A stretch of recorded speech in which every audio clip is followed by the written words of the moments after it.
The stars in the Orion sector were bright, and thousands of ships moved between them every day.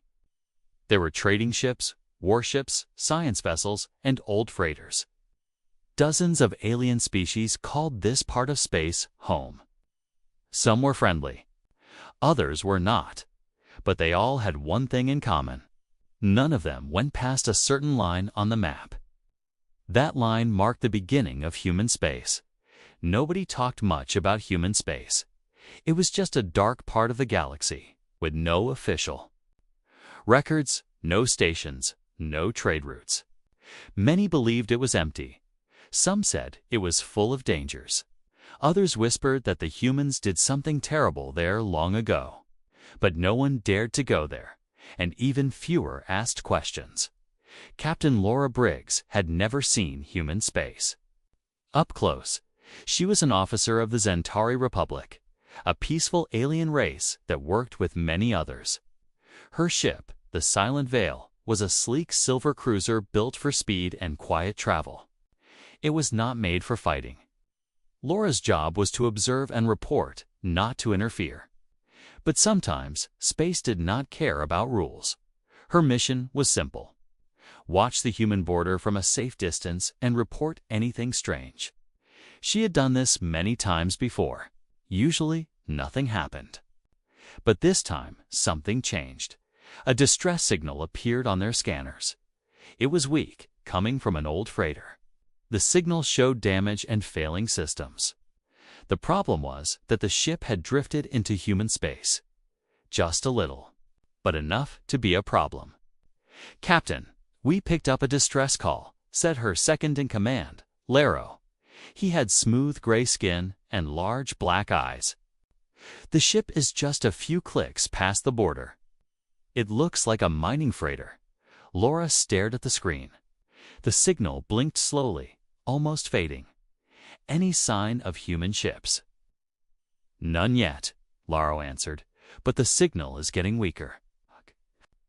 "We don't help soon, they won't make it. If we cross the line, we break the treaty," she said quietly. "The Council won't protect us." The bridge was silent. Everyone knew the stories.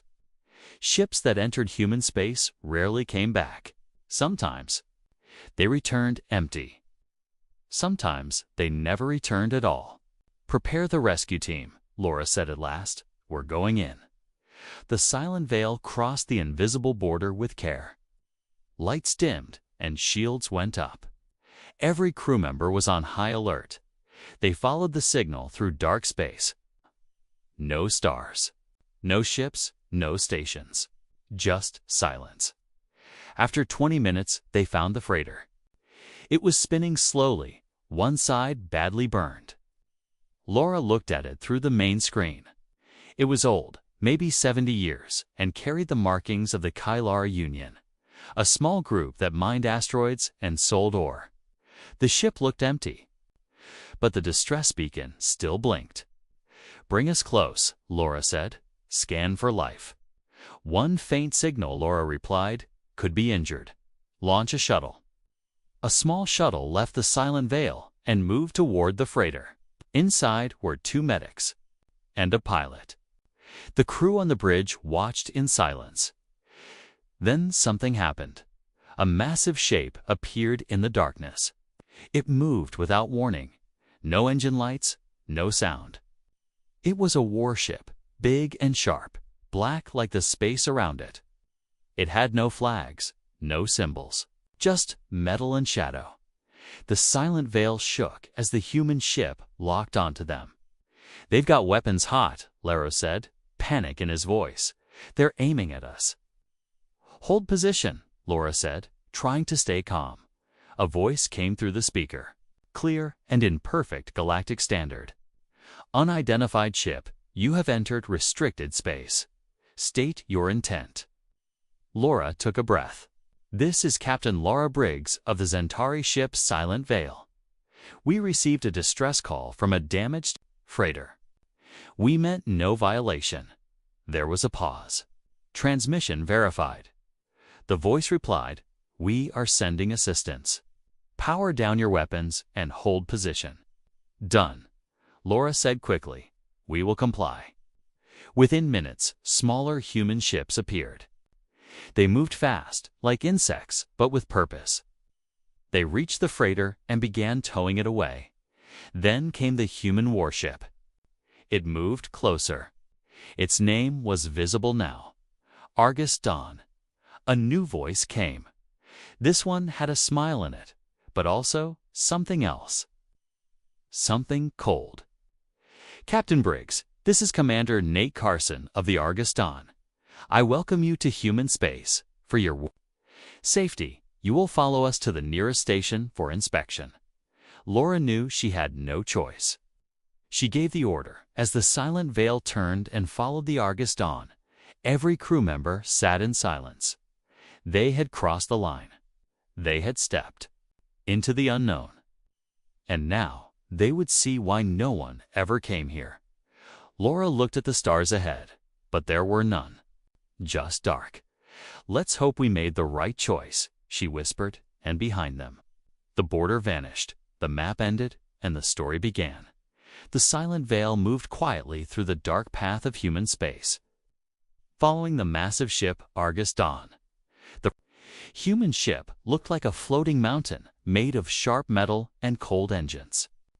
Lights blinked across its surface, but no windows showed life. It felt more like a machine than a ship. Inside the silent veil, the crew was tense. No one spoke unless they had to. The screen showed only the dark, empty space ahead and the giant shadow of the Argus Dawn. How big is that ship? Laura asked softly. Too big, Laura answered, watching the screen. I've never seen anything like it. Doesn't even have escort ships. Who flies alone in unknown space? Laura didn't reply. The Argus Dawn moved with quiet confidence. It didn't need protection. It was protection. After some time, a small dot appeared ahead. It grew larger as they approached. It was a space station, but not like the ones Laura had seen before. It floated over a dark, quiet planet. The planet had no cities, no satellites, nothing. Just dark clouds swirling slowly. The station looked new, yet old. Parts of it were smooth and shiny. Others were covered in strange panels and black plating. It was big, shaped like a ring with a tower in the center. Guns and antennae covered every surface. This is Station 9, came the voice of Commander Nate Carson through the ship's speaker. You are cleared to dock at Bay 3. Follow the beacon. Laura gave the order, and the silent veil slowly moved into position. The docking arms locked. With a quiet hiss, the crew waited for the next command. Moments later, a message flashed. Prepare for inspection. You will be greeted. Laura stood near the airlock with Lauro and 2 officers. None of them wore weapons. They didn't know the rules here, and they didn't want to break them. The airlock opened with a soft click. A group of humans stood on the other side. They wore dark gray uniforms, plain but sharp. In front of them was Commander Nate Carson. He was tall, with dark eyes and calm features. He looked like a man who had seen many things and forgotten none of them. Welcome to human space, he said with a polite smile. Thank you for your cooperation. We came to help a freighter, Laura said, keeping her voice steady. And you did. Carson nodded. But rules are rules. Entering our space triggers certain protocols. You will be given a short tour and then debriefed. I promise you will not be harmed. It didn't feel like a threat, but it didn't feel safe either. They followed Carson through the station. The halls were wide, the lights soft. Machines moved along the ceiling, cleaning, repairing, and scanning. They passed humans who barely glanced at them. Everyone seemed calm, busy, focused. They reached a large window. It looked down on the dark planet below. Earth, that's your home? Laura asked. Yes, Carson said. Still here, still ours. Hidden from most eyes. Why hide it? He smiled again. Because history has teeth and memory keeps them sharp. Laura didn't ask more. She felt like she already knew the answer, though it made no sense yet. Carson took them to a room with a wide table.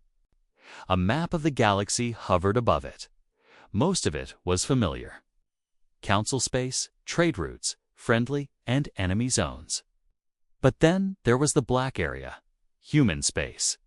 No marks, no names, just void. You see, Carson began, your people think of maps as tools. We see them as warnings. This map ends here because we chose to let it. Laro asked, what lies beyond? That depends, Carson replied. Some say nothing. Others say too much. The truth is, you are not ready to understand it, but we will show you enough to take back. The door opened. Another officer stepped in and nodded to Carson. Your ship is being refueled. A freighter crew is safe. To survivors, now stable. You may speak to them after. Laura was surprised. You helped them?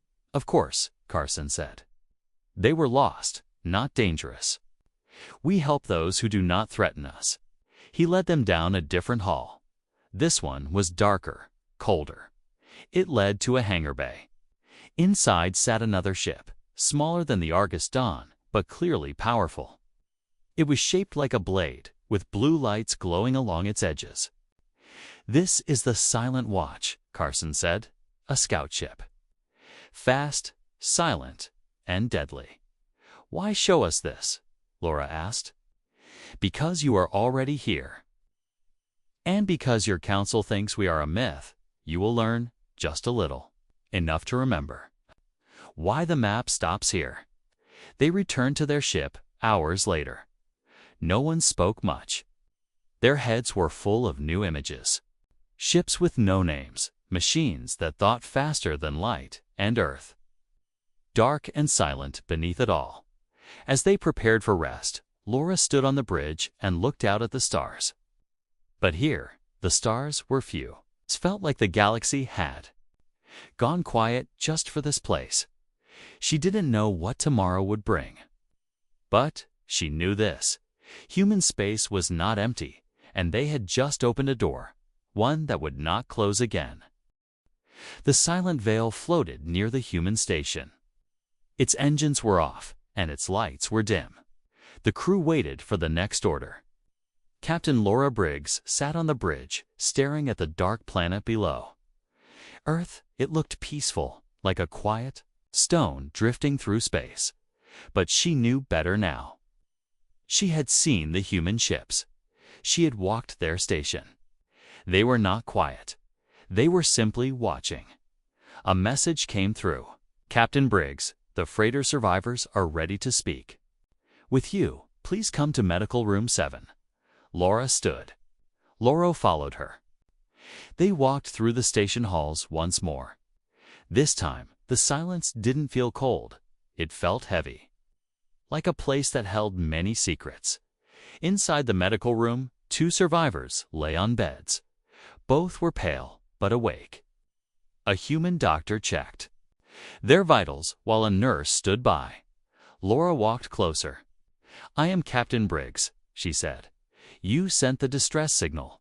One of the survivors, a middle-aged man with short hair, nodded.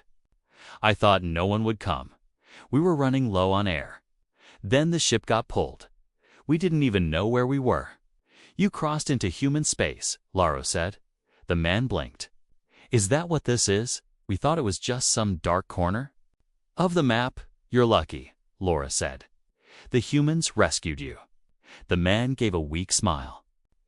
Didn't feel like a rescue at first. We were scanned, searched, questioned. But they fed us. Patched us up. Now we wait.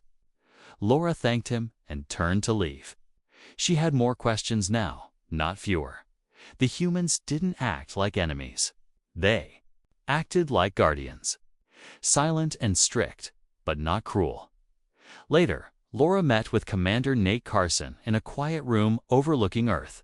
The planet slowly turned below them. You said your people learned something, Laura said. Something that made you hide your world. I want to understand. Carson looked at the spinning clouds below. We were not always like this. There was a time when we wanted to join the galaxy, trade, explore, share knowledge. But every time we reached out, someone tried to take from us. Wars? Laura asked. Carson nodded. Yes, some short, some long. One war lasted 40 years. It ended with a burning sky. After that, we changed. Changed how? We stopped trusting. We stopped asking.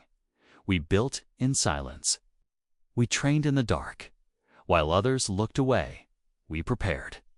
He walked to a panel and touched it. Screen lit up, showing a field of stars. Then ships appeared. Hundreds, human ships, each one different, each one powerful. These are your fleets, Laura asked. Some of them, Carson said. We have fleets that never sleep, fleets that stay hidden. If anyone crosses the line, we see them. If they move closer, we watch. If they attack, we end it. Laura felt a chill. Why show me this? Because you helped someone, Carson said, and because you crossed the line with care. Most don't. They come with weapons or lies. You came with? Hands open, he turned off the screen. We want peace, but we won't beg for it. Not anymore. Laura was quiet for a moment. Then she asked, What is Earth like now? Is it still your home? Carson looked down again. Yes, but not like before. Cities are smaller. People are spread out. We live close to nature. We don't shout into space. We listen. Why so quiet? Because the loud ones are easy to find, Carson said. They walked through a new part of the station. This section was filled with glass rooms, plants, and peaceful lights. Humans of all ages worked here. Some read books. Others tended to small gardens. Children laughed in the distance. Not all of us are soldiers, Carson said. Some grow food. Some heal. Some teach. We remember the pain of war. That's why we protect this place. Laura watched a woman draw a map with her child. The map showed stars, not yet named. The child pointed and smiled. You still explore. Always, Carson replied. But now we choose. Where to go and when. Laura understood. The humans had not stopped. They had just changed their path. Now they walked in the shadows, but with purpose. As she returned to the silent veil, Laura looked back at the station. It floated like a quiet eye over Earth. Watching, waiting, protecting. Laro met her at the bridge. Are we leaving soon? Yes, Laura said, but not empty-handed. They had seen something no one else had. The humans were not gone. They were stronger than ever, but they didn't show it with pride. They hid it with care. The silent veil turned slowly. Engines lit up. The ship moved away from Earth, back toward Council space. The stars grew brighter ahead, but Laura kept looking back. She knew what lay behind that dark border now. Not emptiness, but warning, and she would make sure the galaxy listened, the silent. Vale had left the station, but it had not gone far. Before the ship could return to Council space, a message came from the Argus Dawn. Commander Nate Carson requested one last meeting. He wanted to share something important. Laura agreed. Now, she stood once again inside the human station, this time in a quiet room filled with old books, digital records, and faded flags. It felt more like a museum than a meeting room. Carson sat across from her, holding a small metal cube. This is a story we do not often tell, he said, but you deserve to hear it. Laura nodded. I'm listening. Carson pressed the cube. A soft light filled the room, showing scenes from Earth's past. Cities burning, skies filled with smoke, giant machines rolling through rubble. Then came images of space battles. Alien ships, human fleets, explosions. This is the real history of Earth, Carson said. Not the version shared in Council records. not the one hidden behind quiet borders. Laura watched in silence. The images changed again. A massive ship exploded near a moon. A city on Mars was hit by an energy weapon. A voice read the names of the dead. Thousands, then millions. It started small, Carson explained. First contact, a peaceful visit, but it ended in violence. Other species saw our planet as weak, divided, easy to take. And they attacked Laura. Guessed double quotes, yes, Carson said. One by one. At first, we fought among ourselves. Some wanted to surrender. Others wanted revenge. But after many years, we became one, united by loss. The cube showed a human leader giving a speech. Behind him, a flag waved. The crowd was silent. They were not cheering. They were mourning. We lost more than just cities and ships, Carson said. We lost our trust, in others, in the stars. The images turned darker. A planet was glassed from orbit. Another was hit with a weapon that turned oceans into steam. Entire moons were broken. Apart, did humans do that? Laura asked. Carson didn't answer at first. Then he said, yes, we were pushed too far. When we fought back, we did it without mercy. We wanted to end the war, so we made sure no one would ever want to fight us again. The cube shut off. The light faded. That was the lesson, Carson said. The lesson of ashes. We burned and we burned. Others, we do not want to repeat it. Laura looked at him. So you hid. We hid in plain sight, he said. We pulled back from the galaxy. We made the edge of our space look dark and empty. Ships that entered didn't return, not because we destroyed them, but because we warned them. Sometimes with words. Sometimes with force. Laura stood and walked to a window. The stars outside were still cold and distant. She thought about the council, about how little they knew. Why didn't you tell the others? Because truth is dangerous, Carson said. If they saw our strength, they would fear us. If they saw our past, they would judge us. It is better they think we are silent. But we need peace, Laura said. We need understanding. Carson smiled, but there was sadness in it. Peace comes with a cost. We paid ours, now we guard it. He handed her the cube. Take this. Show your council. Let them decide what comes next. Laura took the cube carefully. It felt heavier than it looked. Carson walked her back to the docking bay. Not every human agrees with the silence. Some want to return, to speak, to trade. But they are not in charge. Not yet. What about you? Laura asked, what do you want? He paused. I want the stars to be safe, for everyone, not just us. Back aboard the Silent Veil, Laura held a meeting with her officers. She showed them the images, told them everything. The crew was shocked, angry, sad, but mostly quiet. Laura spoke first. If this is true, then the humans were never the threat. The others were, perhaps, Laura said. But now the humans are strong enough to be the threat. That is why we must be careful. She placed the cube in a secure case. We return to the council tomorrow. They need to hear this. As the Silent Veil prepared for the jump home, Laura sent a message to Carson.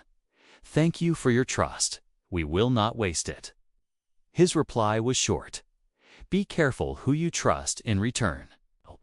The ship jumped into faster-than-light speed. The stars stretched and blurred. Behind them, human space faded into darkness again. But now, it was not a mystery. It was a warning. The Silent Veil moved through space at slow speed. It had left the station behind, but not the weight of what it had seen. Captain Laura Briggs stood on the bridge, holding the metal cube given by Commander Nate Carson.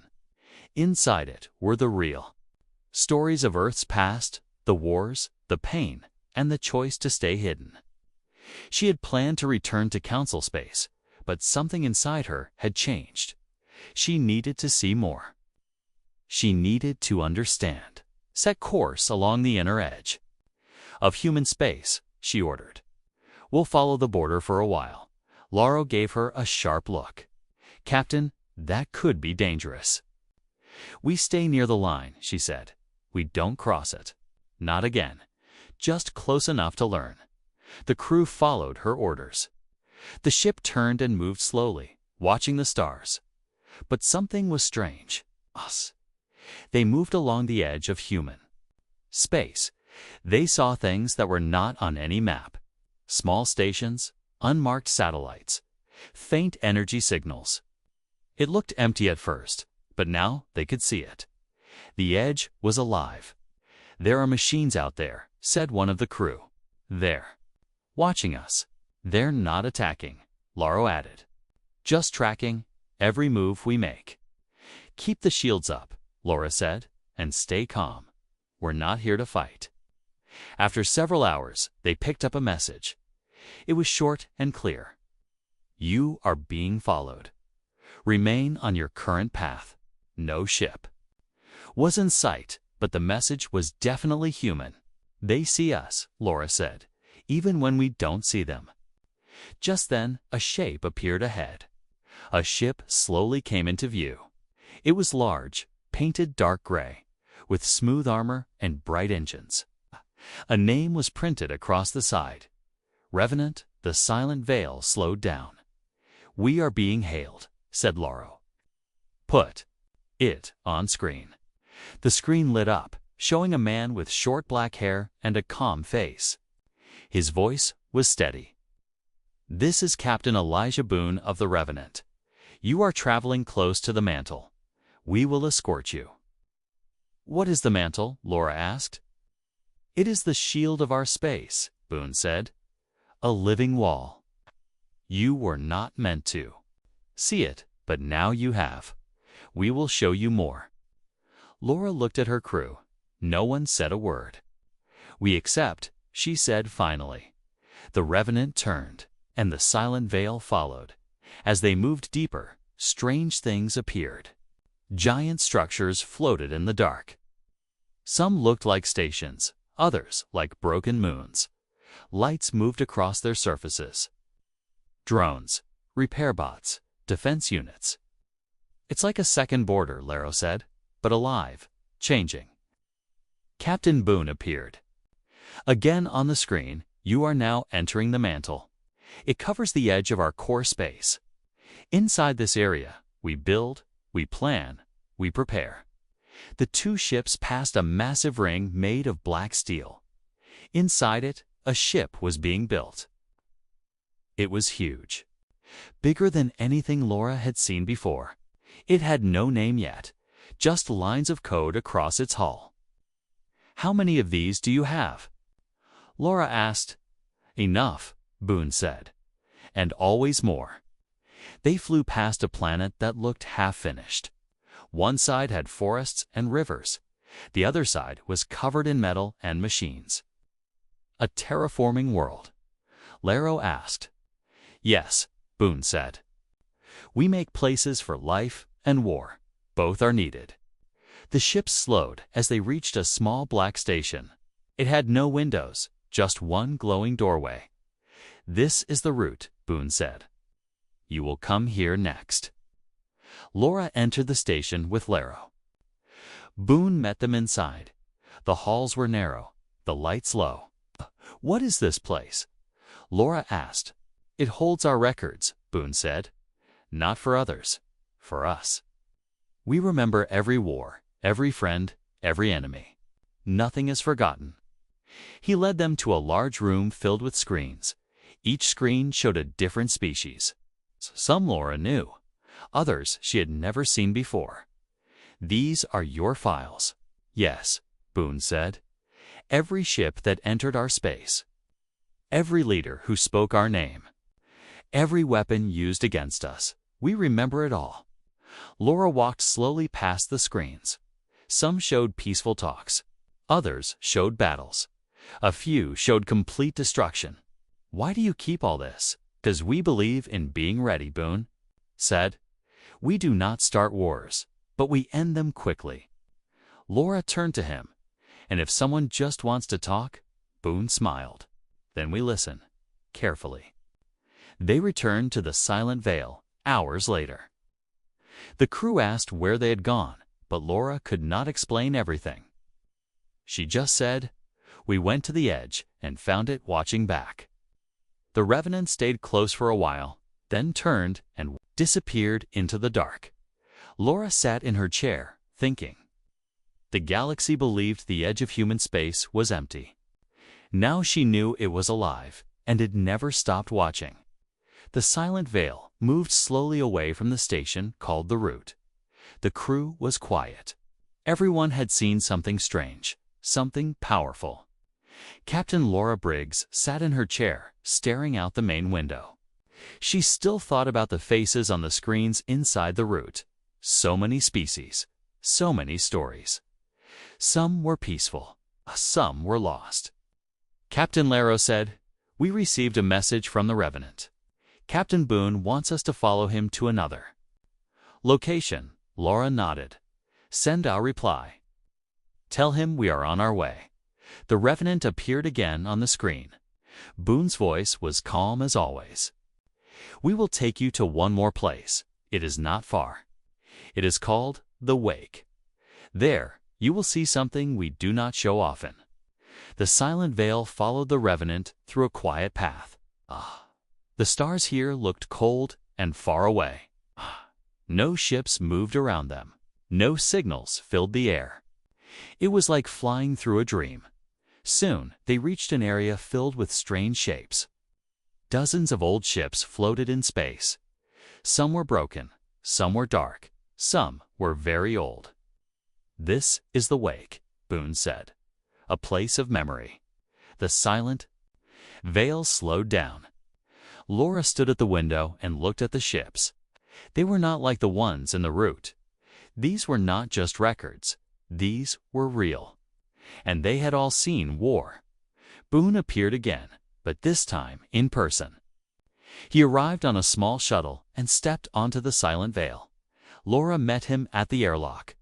"You brought all those ships here?" she asked. "Some we found," Boone said. "Some came to us. We keep them here as a lesson. We call this place the Revenant's Wake. The name of our ship comes from this place." They walked to the observation deck. Below them, the old ships floated in slow orbits. Some had burn marks, others had holes the size of trucks. "Each ship here fought in a battle," Boone said. "Some for us, some against us. But we remember them all." Laura saw a ship shaped like a crescent moon. It had strange markings. She didn't. "No, that one," Boone said, "belonged to a species that no longer exists. They attacked Earth many years ago. They lost. We tried to warn them. They didn't listen." Laura stepped closer. "Why keep these ships? Why not destroy them?" "Because we believe in learning," Boone said. "Every mistake is written in metal. Every story in these ships tells us what went wrong." Laura walked past another ship. This one was small, but sharp. It looked fast, like it had moved faster than anything else. "That one was a scout from a spy fleet," Boone said. "They entered our space without warning. We caught them before they went deep. No one was harmed, but they never returned." Laura turned to him. "You didn't destroy it?" "No. We stopped it. Then we kept it. A reminder to others." They stood in silence for a while. Then Boone said, "There is one more thing I want you to see." He led them to a small chamber. Inside was a single seat, surrounded by screens. A soft light lit the room. A person sat in the seat, old, thin, but alert. "This is Elias," Boone said. "He is one of the first captains who helped build the mantle. He remembers the early days, the wars, the silence. Elias looked at Laura. His voice was quiet but strong. "You are the first outsider to stand in this room," he said. "Do you understand what this place is?" "A warning," Laura answered. Elias nodded. "And a promise. That we will not let history repeat. We made many mistakes, but now we remember. That is our strength." Laura felt a strange peace in that room. It was not full of anger. It was full of lessons. "Will you return to the galaxy?" she asked. "Not yet," Elias said. "The galaxy is not ready. And neither are we. But the day will come." Boone guided them back to the docking bay. "Your time here is done. What you saw was not for everyone, but you came with care. So we showed." "You?" Laura looked at him. "I don't know if the council will believe me." "Show them the truth," Boone said. "What they do with it is not your burden." Back on the silent Vale, Laura sat in her chair. The wake faded behind them. The stars returned to view. Lara sat beside her. "What now, Captain?" "Now we go home," she said, "with a story no one wants to hear, but everyone must." The ship moved quietly through space. Behind them, the past floated like ghosts, and ahead, the future waited in silence. The silent Vale moved through space on its way back to Council territory, but this time it did not travel alone. 2 small human scout ships followed at a distance. They did not speak, did not send signals. They simply watched. Captain Laura Briggs knew they were not there to attack. They were there to make sure the Council received the right message. Inside the ship, the crew worked quietly. Everyone had seen too much. The images from the route, the silent ships in the wake, the cold warnings from Boone and Elias. It had changed them all. Laura sat alone in her quarters. She looked at the metal cube in her hand. The lights on its surface pulsed softly. It still held the recordings, the battles, the speeches, the faces of people long gone. She had watched it several times, but each time it felt heavier. There was a knock. Laro entered. "We are close to the border," he said. "The scouts are still with us. Let them stay," Laura said. "They have a purpose." "Do you think the Council will listen?" "I don't know," Laura said. "But I will speak the truth. What they do with it is up to them." Later, a message arrived from the Argus Dawn. It was from Commander Nate Carson. "Captain Briggs," the message said, "thank you for your calm actions. You did not come to spy. You came to help. So we allowed you to see what others have not. Now we ask one thing. Tell your people this message. Tell them clearly." Laura played the rest of the message with her officers. Carson's voice remained calm, but there was power in his words. "We are still here. We are still watching. We are still listening. Let no one think we are asleep." Human space is not empty. It is full of memory, strength, and warning. When the message ended, the room stayed silent. No one spoke for a long time. Lara was the first to say something. That sounded like a final warning. It was, Laura said, and it must be delivered just as it is. The border came into view. A line on no map, but real in every way. The human scout ships stopped there. They turned around and vanished into the dark. No wave, no goodbye. Just silence as the silent Vale crossed back into Council space. Alarms started to beep. "Captain," said a young officer, "there's something on the hull." "What is it?" Laura asked. A message burned into the surface. Not deep, but clear. "Should I show it?" "Yes," Laura said. The screen showed the outside of the ship. On the metal hull, a short message had been written with precision. "Do not enter. This is your only warning." The words glowed slightly. "No tool on the ship had made them. 'Twas done by one of the human scouts. They wanted to make sure the message was not lost," Laro said. or ignored. Laura added, when they arrived at the nearest council station, Laura requested a full meeting with High Command. It was granted quickly. They wanted answers. They had seen the ship cross the border. They had tracked its delay. Now they wanted to know everything. Laura stood before a large, round table. Council leaders from many species watched her. Some looked curious, some looked angry. "You entered human space," one of them said. "Explain yourself." Laura spoke clearly. She told them about the distress call, the damaged freighter, the silent station. She explained the Argus Dawn, the station orbiting Earth, the hidden world itself. Then she showed the cube. The lights dimmed, and the room filled with the sound of Carson's voice. Then the images followed. Battles, warnings, ships, silence. Some leaders whispered. Others sat very still. When it was over, Laura showed them the message burned into her ship: "Do not enter.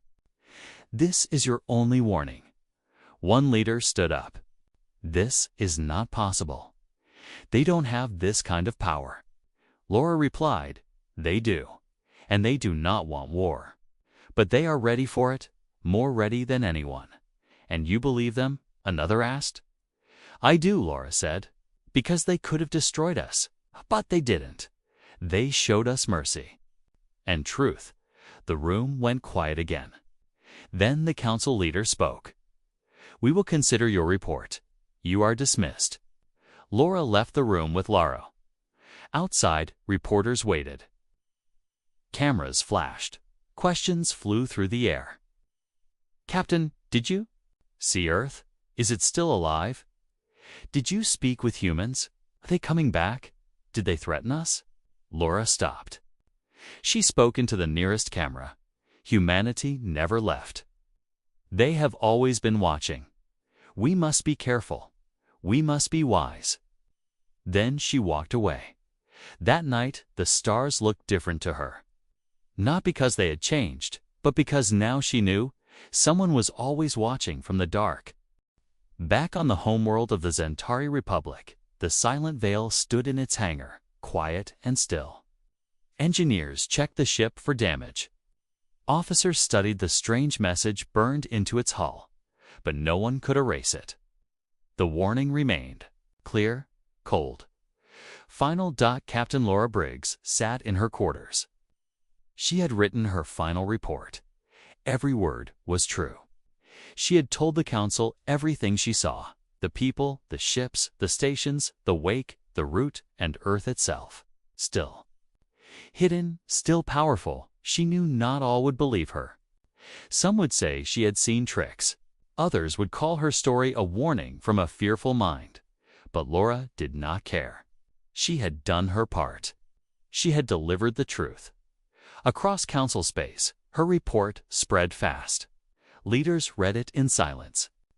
Military commanders grew tense. Scientists argued over the technology she described. Some wanted to contact the humans. Others said they should build new weapons. But most of all, people wanted answers.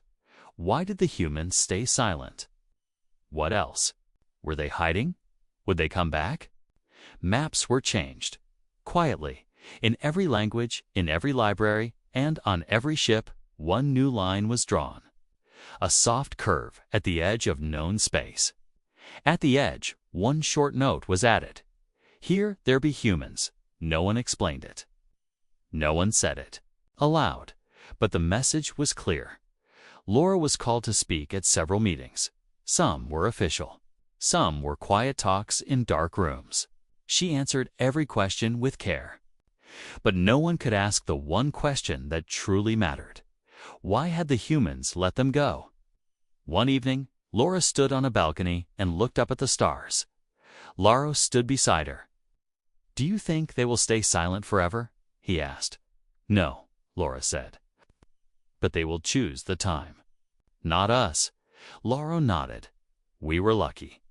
Most ships that cross that line never return." "We were lucky," Laura said. "And respectful. That is why they showed us more." A few weeks later, a council science team asked to examine the cube. Laura allowed. It, under one rule, they could not copy it. They could only watch. The team entered the room. They played the recordings.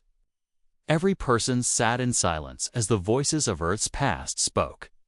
They saw the war, the pain, the power, and the peace the humans now protected. Some cried. Some grew angry. But none of them laughed. Afterward, one of the lead scientists approached Laura. "This is not just history," he said. "This is a warning built in memory." Laura agreed. And memory never forgets. Ships near the human border were pulled back. Patrols were given new rules. No one was allowed to cross. No one was allowed to send probes. The edge was quiet again, but the fear remained. Some smaller empires began to ask questions. They sent messages to the council, asking if the story was true. The council did not answer. They sent warnings instead. Do not test the line. Do not send ships. Do not wake the silence. Over time, the fear changed into something else. Respect, wonder, even hope. Stories began to spread across the stars. People spoke of the ghost ships at the border, of human eyes in the dark, of cities hidden behind storms, of children raised in peace, learning the stars without shouting into them in quiet places. People lit candles and looked to the sky. They did not speak of war. They spoke of balance. One day, a small ship drifted close to the edge again. Its engine had failed. The ship sent a weak call for help. Then it vanished. No one found it for weeks. But then, one day, it returned. No doubt, no damage. No sign of who had helped. Just a message written on its hull. You were lucky. Stay lucky talk. Captain Laura Briggs never returned to human space. She didn't have to. She had seen enough. She spent her last years teaching new captains. She told them, not just about stars and engines, but about silence, about respect, about the lines on the map that were not just lines. When she retired, the council gave her a medal. But the most important thing she kept was not a medal or a title. It was the memory of Earth behind a storm, the memory of a wall made of ships and silence, the memory of a voice that said, "We are still watching," and the memory of a message burned into steel, "Do not enter." This is your only warning, and in every corner of the galaxy, everyone knew one thing. The map ended at human space, and no one dared to ask why.